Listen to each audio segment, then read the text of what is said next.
Tonight we are going to discuss the more practical aspect of this topic.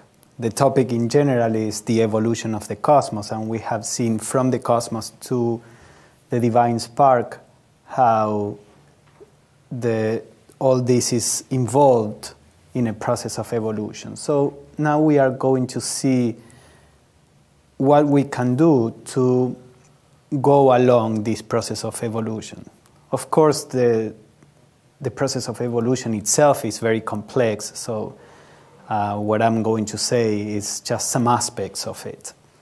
I'm choosing a particular aspect of the evolution of the divine spark, which is what we are going to share tonight. And we can start with a little recap from the previous talks. We have seen that the divine spark in human beings, which is in the theosophical literature is called the monad, is composed of, at the beginning of the evolution, of two principles, which is not true. Monad means one. Atman is just the universal being or beingness, and Buddhi is that which reflects the universal being.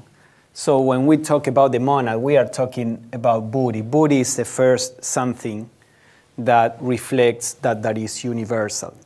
So when we say Atma Buddhi, we are not really saying that there are two principles. We are saying that the one reality, which is Atman, is reflected in the differentiated universe in Buddhi. So technically speaking, we could say that Buddhi is the monad. But let us take the whole thing as Atma Buddhi.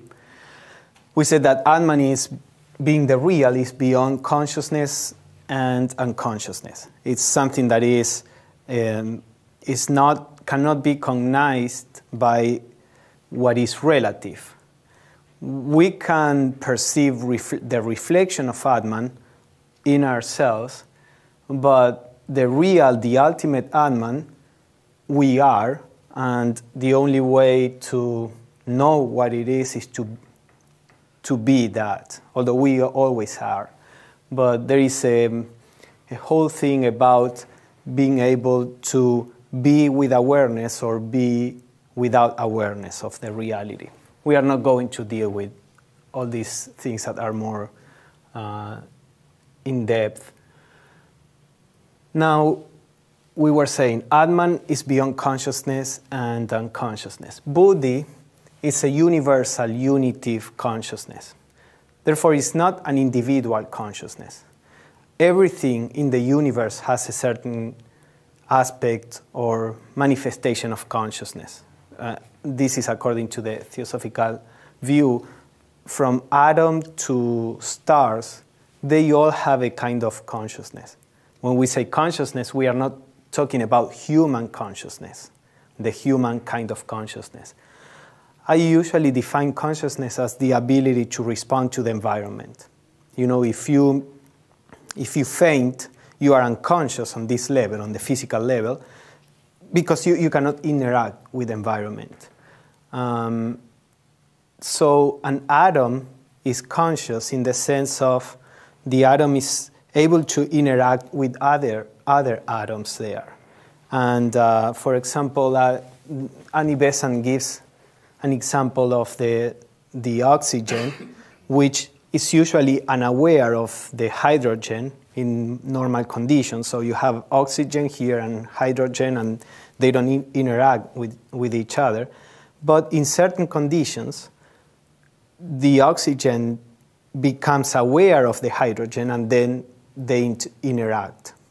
We could say in the same way, you know, right now there are a lot of things here of which we are not aware. So in certain conditions, we may become aware of these things, and then we establish a relationship.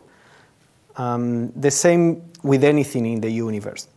And the reason why we can say that which the oxygen experiences can be called consciousness is because those who see the more ultimate principles, they see that that very same quality, which we call chemical affinity at the level of the atoms, as forms evolve, that quality develops into what we call consciousness. So it's the same seed that is there.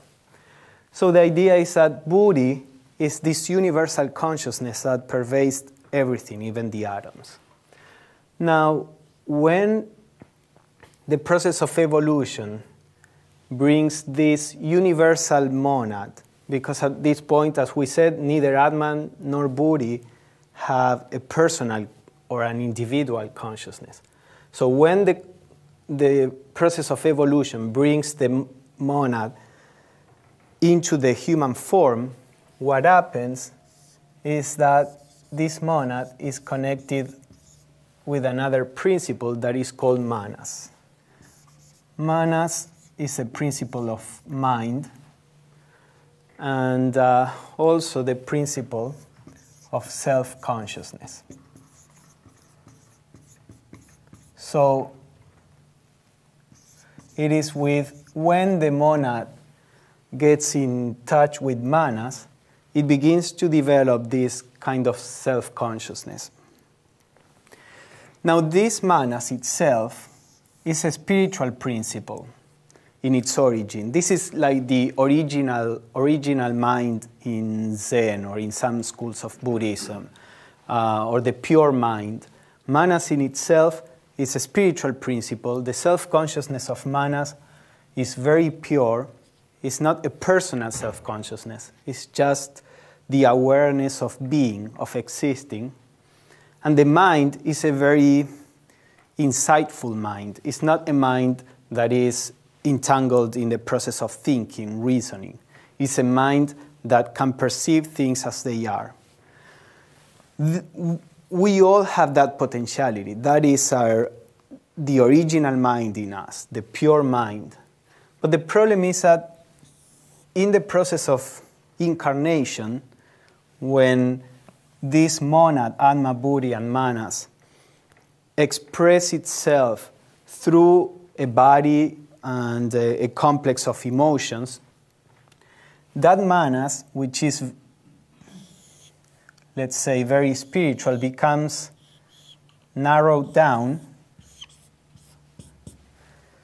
to whatever it can do while expressing through the brain. So it is said that Manas never incarnates, only a little ray of Manas incarnates in the human being. So what happens? This mind, which originally is omniscient, now becomes what we call the lower mind, which is confused. This self-consciousness that was pure now becomes a sense of selfishness. Why? Because this ray of Manas begins to work through the brain, and one quality of Manas is that it bestows a sense of being on whatever it is, illuminating, let's say. So there is a thought. Thinking is a process that is pretty much mechanical. In the theosophical view, our body is alive, just as in regular science they say. We use our body, which is a collection of cells. But also our emotions are a collection of elemental forces, which they are alive in themselves. They have their own tendencies, just as our body has its own tendency.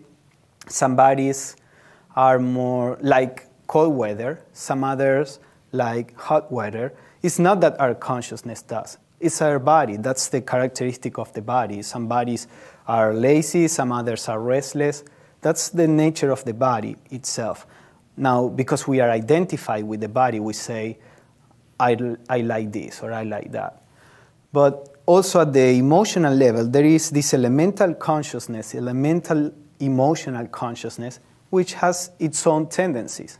So in some people, their emotional body is reactive. In some other people, is apathic. In some other people, is But that is the emotional body that is like that. The same with the mind. The characteristic of the mental body is to produce thoughts. And these thoughts are not really produced by the original manas, but by the original consciousness. The process of thinking can be influenced by manas, but in itself, it is a mechanical process, like an artificial intelligence. We can see that, in the theosophical literature, you can see it is said, we are going to explore this in our next series, but when a person dies and the soul retires to manas and leaves behind the lower mind and the emotions, this lower mind and emotion becomes like a kind of shell floating on the astral plane, and if that shell gets in touch with a medium or a person that does channeling or something like that, that shell uses the energy from this person and becomes the personality that we knew on Earth, even though the real consciousness is now in Deva Chand, for example. It's in a further stage beyond the plane on which the shell is. And this person, if it is a shell of my personality, it will speak like I do. It will repeat the same ideas that I had here while on Earth, because the process of thinking itself does not belong to the real consciousness. What comes from the real consciousness is the creative aspect. And as I said, the real consciousness can direct the process of thinking to here or there, but it's not really the thinker.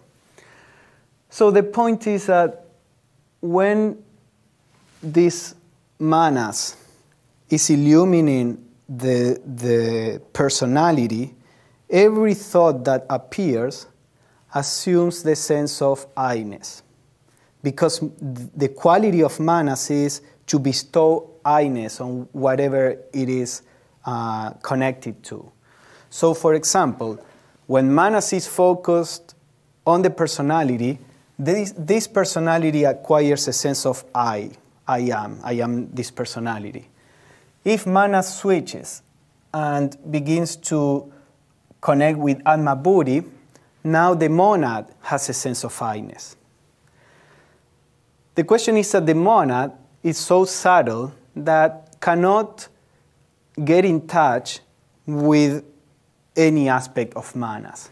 It can only get in touch with the subtler aspects of manas. The monad can never acquire a gross sense of I-ness or a separate sense of I-ness. It can only acquire the very subtlest and purest sense of being. So what happens is that at the beginning of evolution, the powers of manas are asleep. They are in a potential state. And part of the aim of evolution is to awaken the powers in manas and to develop the potentialities in it. This happens at the beginning of evolution through the process of incarnation. Manas sends a ray to the personality, and all the experiences of the personality begin to knock on the door of manas, so to say, and to ask for a response. We can see something like that in the baby. We use many times this example. The baby at the beginning, it has the seed of mind, but it is dormant. So little by relating to the environment, the mind begins to awake. First, it awakens to the environment. Then it begins to realize that he is an entity different from the environment, and all the process that we know of. So that happens at the beginning of the evolution. Manas sends a ray, and the ray begins to be awakened by living in a world of strife, separation, of strong individuality. Now, at a certain point, when these lower manas, this is, as I said, the ray is called the lower mind. when this lower manas is awakened, now comes a second step. Because what can be awakened by the regular life, that the regular personal life that most people lead, it's only the lower aspect of manas. In Theosophy, manas, the principle of manas is divided, of course, in 7 levels. 4 of them are personal, and 3 of them are impersonal. This is the higher manas. The 3 upper states or planes are the higher manas, these manas that we have here, and the 4 lower are the lower manas, the ray. So, through the incarnation, only the lower aspect of manas can be awakened. Once that happens, the second stage, as I was saying, is to begin to awaken the higher levels of manas. So, for example, it is said that most humanity, so far, is aware only on the lowest subplane of manas. You know, we say the lower mind, which is the personal mind, has 4 states or 4 subplanes. The lowest of them is that mind that is completely entangled in the emotions, because below the plane of the mind is a plane of emotions. So the lowest subplane is still very much in touch with the emotions.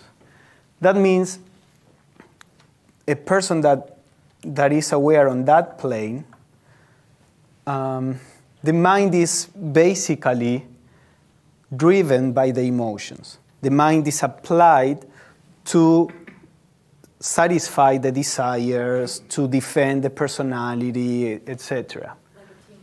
Like a teenager, yeah. So most humanity, it is said, that is on this lower plane. Some people in humanity is also on the second subplane, and that kind of people are people who have to use their minds without emotions. For example, it could be a scientist, or it could be a businessman that doesn't have to let the emotions interfere, generally speaking. But that mind, the person is able to leave the emotions aside for the time being, but not in his daily life, because that subplane is still very much in touch with the emotions. So it is an improvement, but it's only, it's not permanent, this association between mind and emotion. And in these people, the problem is that when we talk about emotions, we are talking in this context of personal emotions, not of spiritual emotions. Spiritual emotions come from Buddhi, and they reflect on the emotional body. Emotions like compassion, love, unselfishness, or a feeling of sacrifice or giving, they all come from Buddhi and reflect on the emotions. When we are saying that the lower mind is entangled with the emotions, we mean the personal emotions. So people who are aware on this second subplane, they may produce a disassociation with the personal emotions for the time being, but because they are not awakening the spiritual aspect, they may become very cold people, you know, or completely lose touch of the emotions, which even though they are personal, they are adding something to the person until that person can tap into the higher emotions.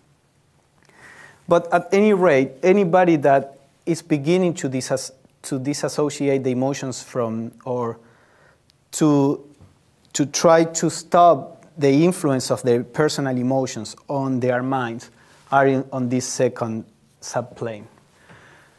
Then the third subplane is more impersonal, is less in touch with the emotions, And the fourth subplane is very impersonal. The characteristic is this equanimity that the spiritual path talks about. So spiritual people are trying to go, to the third and fourth subplane. And by spiritual people, I don't mean people who say that practice spirituality. I mean people who really are striving to have a different state of consciousness. Because we all may be in spiritual traditions or following a particular technique and still be really caught in the lower subplanes. So let me take Blavatsky's approach to this, because I think it's interesting for a practical or in a practical sense. She said that there are 3 stages in the consciousness in the monastic consciousness, in the consciousness of our mind. The lower of those 3 is what she called like monastic perception. That would be what we were talking about, the lower subplane, where, it's our normal perception of the world, which is usually entangled with our emotions, prejudices, with our fears, with all that aspect. So this is where most people live. Now she says, the state of consciousness that is above it is what she called volitional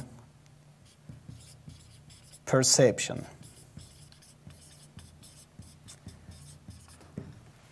This means that now we are trying to have a certain control in our reaction to the environment. In the first stage, we just react. In the second stage is a stage where our mind says, I'm not going to do this, I'm not going to get entangled with this. For example, she says, it's the kind of consciousness that you need if you want to disregard pain.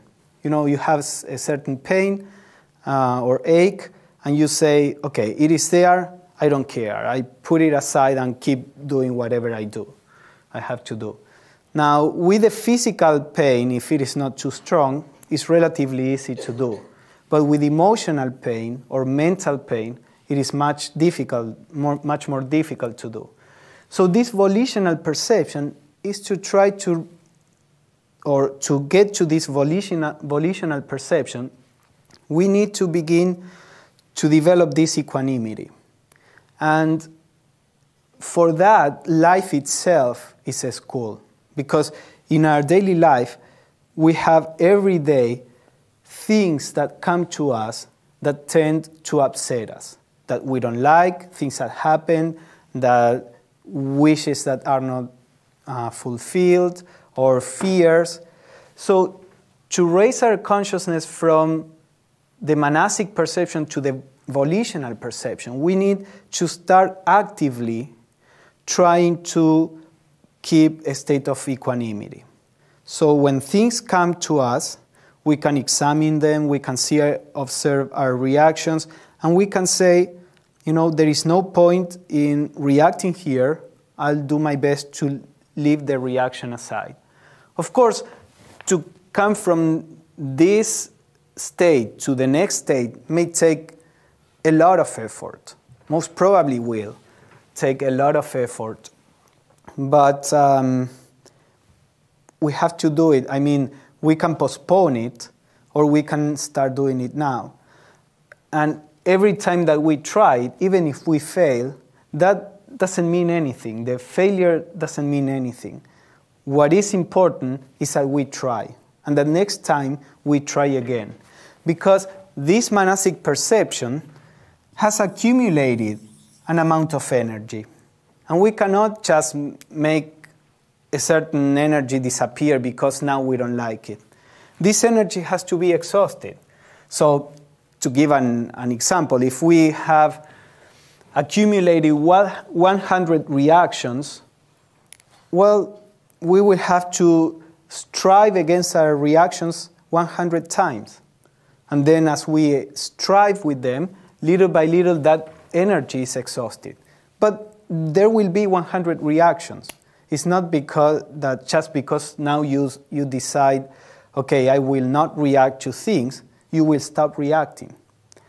Now, when you react, and you are aware that you are reacting, and you try not to react, even if you fail, what you are doing is not generating a new cause of reaction for the future. So this is a work that needs patience, needs humility, and confidence. We have to just keep trying it. It's the same with anything. If you are trying to learn to play the piano, you try and then you cannot get it right, and a person that is teaching you will tell you, keep trying. And because we are more used to this on the physical level, we know that by trying, sooner or later, we will be able to do it. But then when it comes to emotional or mental processes, we don't have the same confidence. We think that because we tried it and it didn't work, we are unable to do it. No, it is exactly the same. Try it and you will see that it will, eventually it will be mastered, that particular reaction. Or it may take 6 months, it may take 3 years, or it may take longer. It doesn't matter. As I said, we have to start at a certain point. And what happens is that as we keep trying, it's not something that is all or nothing. I'm using this example about 100 reactions just to give the idea, but little by little the reaction begins to be weaker, and so it's not that we are going to see the result only at the very end. But we have to be ready to keep applying our will to begin to be the masters of our own universe. So our emotional body, or the emotional elemental, will try to react. But as it is said in At the Feet of the Master, the emotional elemental, the body, they are the vehicles of consciousness. They are like a horse. When you are taming a horse, the horse wants to do something else, and you tame it so that the horse can respond to your needs. So in this sense, it is more or less the same. You have to tame the elemental life that we are using to express consciousness so that it can really become a vehicle of consciousness. And in so doing, the elemental consciousness is also evolving. But that is another matter. So once this happens, as the person begins to establish himself, I think that this volitional perception is probably related with the second and third subplanes in those 4 subplanes. This idea of the different subplanes that I'm talking about comes more from Besant and Leadbeater. And Blavatsky was talking in a different way. I think we can correlate it. This volitional perception is probably these 2 subplanes, the middle subplanes in the 4 of the lower mind. And then the upper subplane, the higher state of mind, is what Blavatsky called spiritual conscious apperception. And she explains that apperception is when the perception, or when the attention, she says, is directed to the perception, not to the action. We usually direct our attention to what we are doing.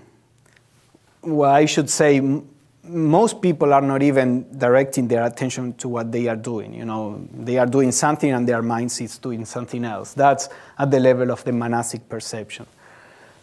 Leadbeater and Besant always insisted that whatever we do in life, we should do it as perfectly as possible and with the fullness of our mind. Because what we begin to do is to develop that volitional perception. We begin to be able to direct our mind wherever we want or it is needed.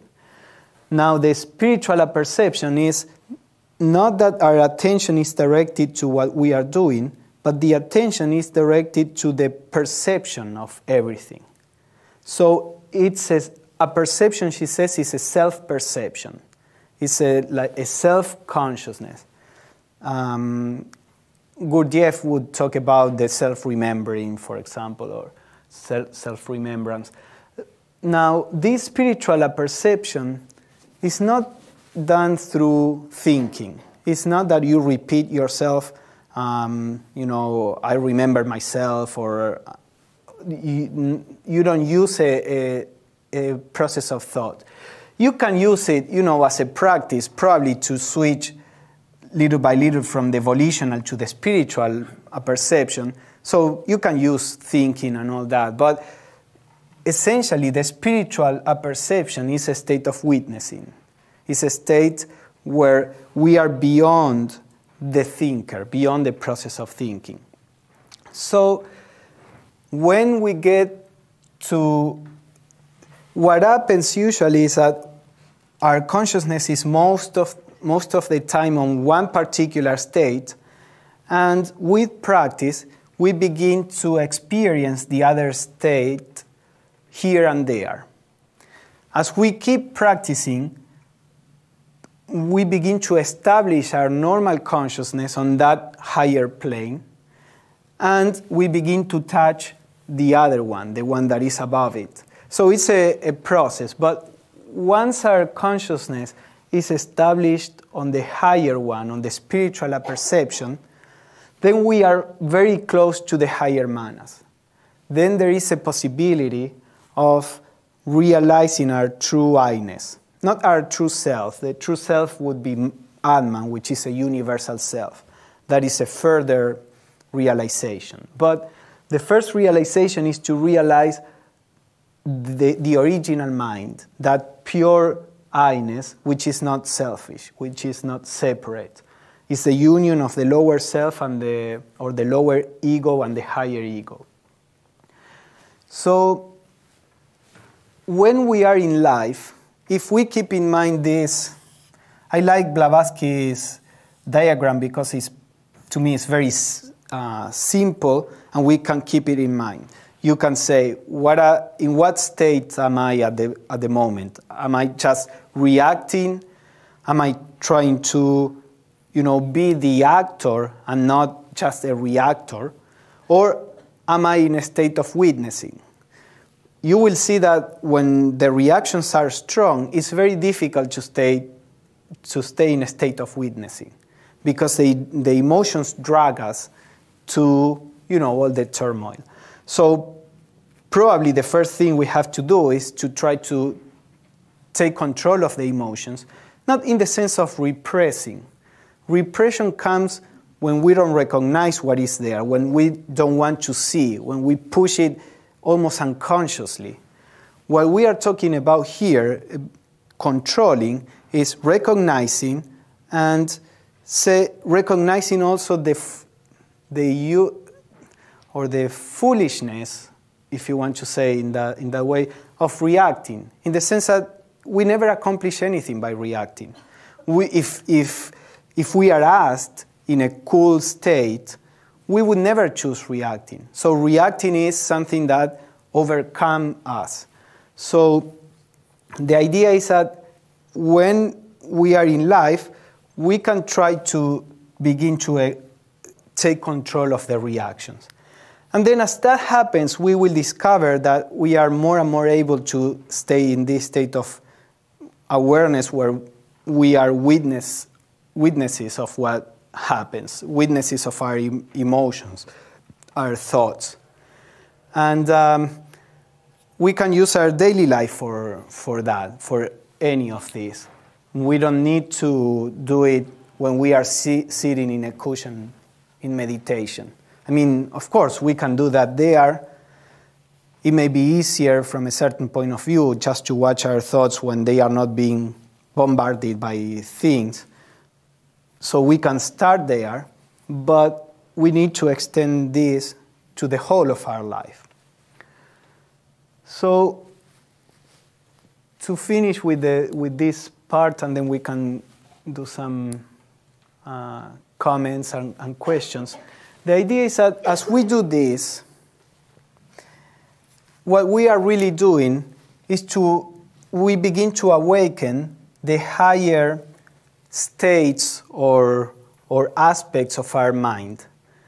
And the monad, Atma Buddhi, as we are going to see in the next series, after we die, the monad enters into a state or a process where it tries to absorb the purest aspect of manas that was awakened. So if after our incarnation we have established or touched the highest aspects of manas, all this will be absorbed by the monad. So little by little, incarnation after incarnation, the monad that began being Atma Buddhi and just connected to manas will absorb the higher manas and will become what we call in theosophy the triple monad or Atma Buddhi manas. This means that manas, which is the self-consciousness, is now not united to the personality, but to the divine spark. So manas is not the sense of I am the personality. Manas is the sense of I am the divine. When manas is united to Atma Buddhi, we have what we call an enlightened being, or a jnani, or a liberated person. And that is, I think, one of the essential aspects of evolution. The monad absorbing the highest manas. And that's why all the spiritual practices tend to help us go from this reacting mind to a mind that is in control, and to a mind that is, or a consciousness that is observing, that is witnessing. So we can stop here and see if there are any comments or questions. And if we have some more time, we can discuss some other things.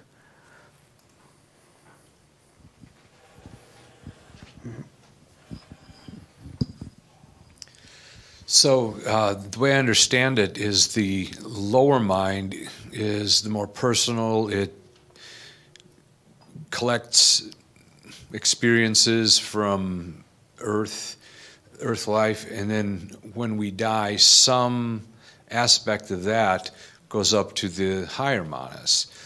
But I guess how does it, what goes and what stays?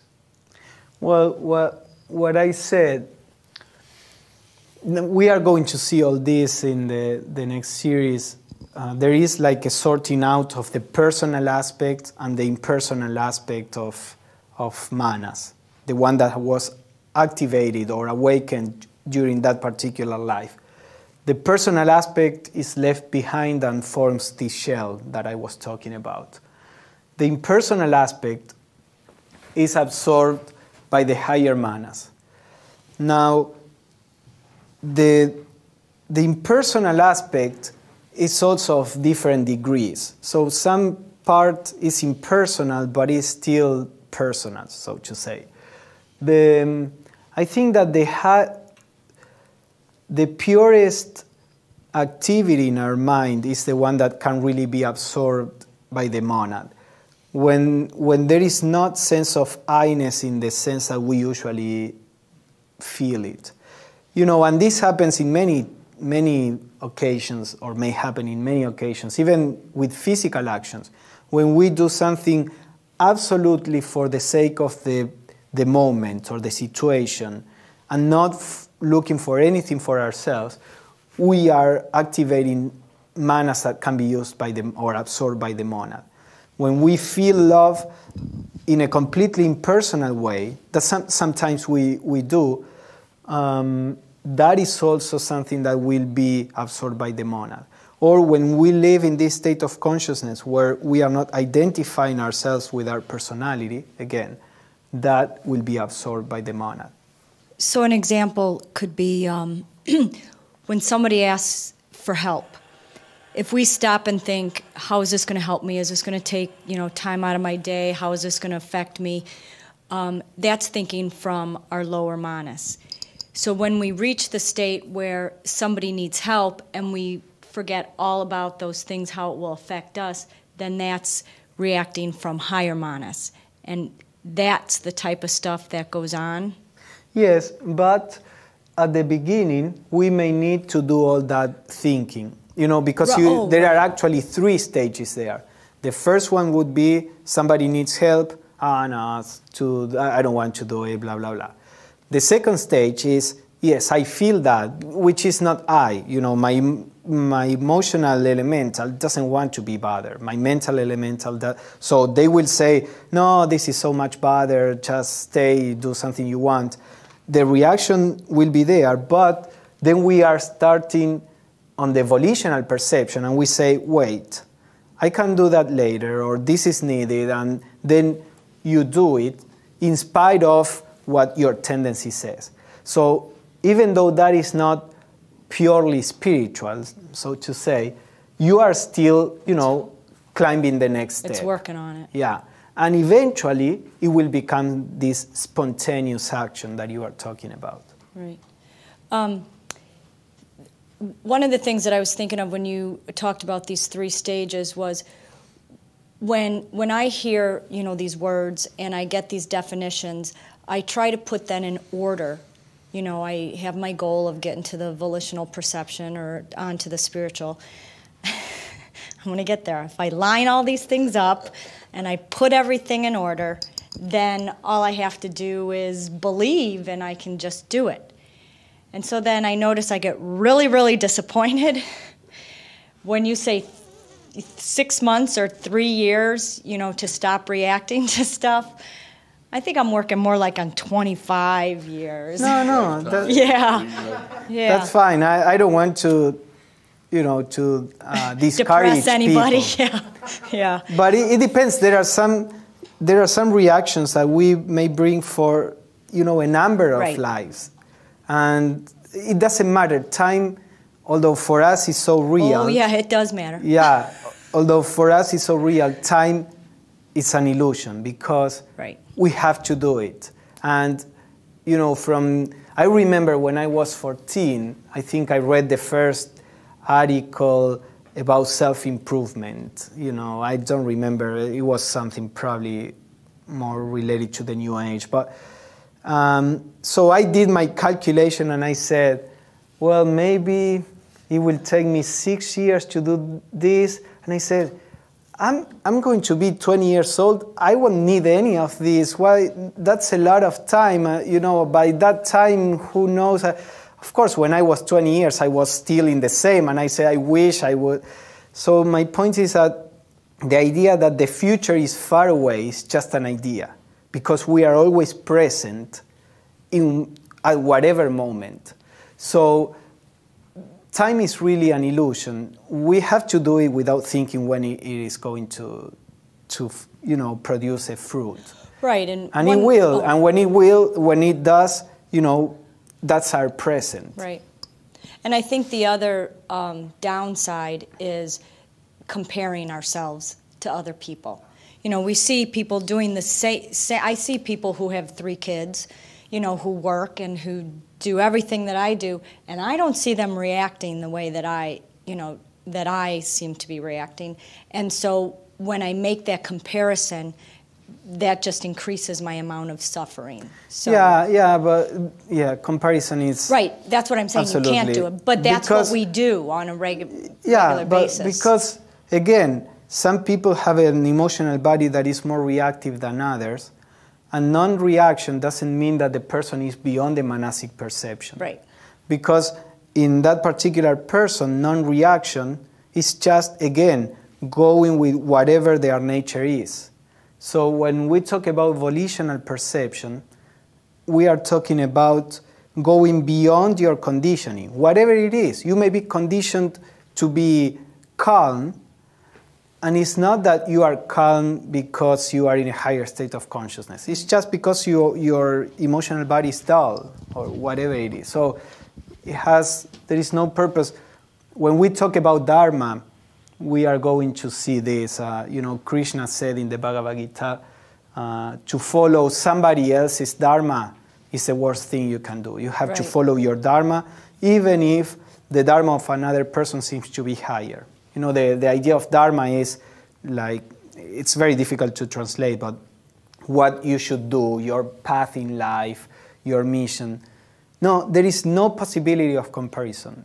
It's just like trying to compare an orange and an apple. So you say, why that orange is so orange and I'm red or green? And, please drop any kind of comparison. Right. So that would be actually a really good first step, is to try and drop that. It sounds like the perfect place to be is the witness. I think becoming the witness shortens whatever that needs to be removed, but to be able to stand firmly as a witness. My emotions are, but anyways, working on that. But to be a witness removes the reaction, and I'm able to move a little bit better but witnessing at each point to become that witness. Yeah, this is, any model that we use is useful to a certain extent and is artificial from another point of view. This is a living process. But yeah, we should tend probably to first to be aware of our reactions or conditionings or fears or whatever is there, then to try not to let those things to come in our way, and then we should try to be beyond and see that we are none of that, not even the one that is trying to control. So, if we start seeing life, because how do you overcome fear? Not merely by wishing it. You have to be in front of whatever you are afraid of and see that you can face it. So how are we going to establish ourselves in this volitional perception? It's only by facing the reactions or whatever happens that we don't like and saying, yeah, my emotional body doesn't like it and I don't care, because at this point this has to be done. So we have to, there is no other way to develop these things that by going through the experience. We shouldn't shrink from the experience, because that is the only way we can discover what we really are eventually. As we move up the ladder, would it be possible to fall backwards, or do we constantly keep moving up? Yeah, that's why I said this is a process, and we are constantly going back and forth. Well, some people probably never get to the higher state. Some other people very rarely get to the lower state. Some other people maybe, back and forth in all of them.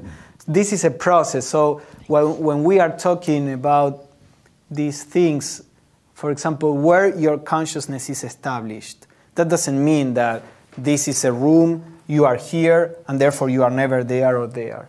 It means that for the most part, you live in that state of consciousness. But many times things happen that you either go up or down, if we want to take this model. So yeah, take it, this is something, it's a process. Don't take it too structurally. I think this is a wonderful strategy for us to use in assessing our lower mind and the way it works, because we're mostly concerned with ourself, I. But I think it's also a very good strategy in helping us assess how other people react. If you can see that the other person is reacting to their reactions, then you see it as a reaction. And I think it helps you deal with that reaction as a reaction. So not only can you keep in mind this process as you feel it, but you can almost observe or be the witness when it's happening to other people, because we are all reflections of the same. So we can see that same reaction in other people too. Yeah, that's very true. And when we start seeing it in ourselves, then we begin to understand what happens in other people. Yeah. Okay, we have a question from the internet. How does meditation fit into this practice of tapping into the monastic higher minds? That's the other aspect that we could talk, but we will talk about this at some other series. But basically, meditation, it depends on what you are meaning by meditation. You know, under the word meditation, there are many different exercises that are put in the same category. But the idea is that in meditation, just to begin with trying to concentrate your mind, you begin to work on this volitional perception. You begin to work on, you know, controlling your mind and your emotions and all that. But then you start meditating and you start thinking about that particular object of meditation, and eventually, in the Theosophical approach, the idea is that at a certain point you have to drop any particular thinking process or visualizing or repeating a mantra or whatever you are doing. You drop it and you just stay in a state of silent witnessing. So the process of meditation is taking you from the normal reactive state of mind to one where you start disregarding the things that are not appropriate, and eventually to this state of witnessing. So the same with study, you know, because these lower subplanes are constantly stimulated by the normal life in which we are concerned with keeping or making sure that our body, our family, the concrete things survive. So the higher aspect of our mind that is concerned with universals, with spiritual things, with things that go beyond the personal, are rarely stimulated in the normal daily life. So the study of spiritual literature may be an aid to stimulate the higher aspects of our mind, because we are studying things that are not necessarily concerned with our personality. Although we can turn anything into a selfish, activity, and then, of course, when we are studying spirituality, we are trying to see how that can transform my life. But it can be done in a selfish way, or it can be done in an impersonal way. Where are we when we're solving a Sudoku problem?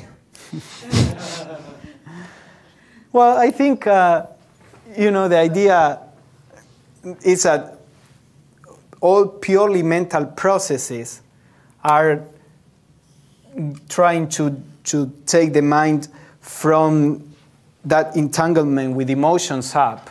So it is said that mathematicians and scientists, they are stimulating the higher subplanes of their consciousness, because it requires a more abstract kind of thinking.